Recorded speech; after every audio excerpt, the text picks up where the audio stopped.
উকিলপাড়া অধিবাসী বৃন্দের উদ্যোগে বারোয়ারি প্রাঙ্গণে হলো কবি প্রণাম। সেই মতো রবিবার দুপুরে হয় অঙ্কন প্রতিযোগিতা, সন্ধ্যায় হচ্ছে রবীন্দ্র নজরুল সন্ধ্যা। এদিন 4টি বিভাগে মোট 140 জন প্রতিযোগী অংশগ্রহণ করে।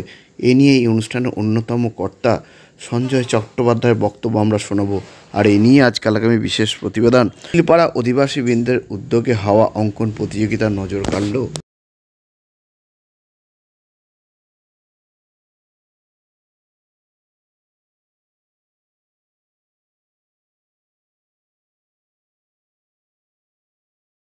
আজকে অনুষ্ঠানটা ওই শহর জুড়ে আঁকা একটা প্রতিযোগিতার আয়োজন করা হয়েছে। 4টে বিভাগ করা হয়েছে, একদম বাচ্চা থেকে ঘ বিভাগ অবধি। তাতে আমাদের আজকে মোট প্রতিযোগী সংখ্যা আছে 140 জন।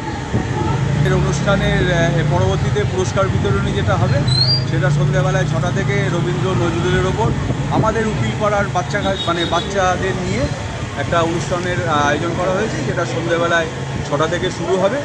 নাচ, গান, কবিতা এই সমস্ত নিয়ে সন্ধ্যেবেলা থেকে আজকে আমাদের এখানে একটা অনুষ্ঠান হবে।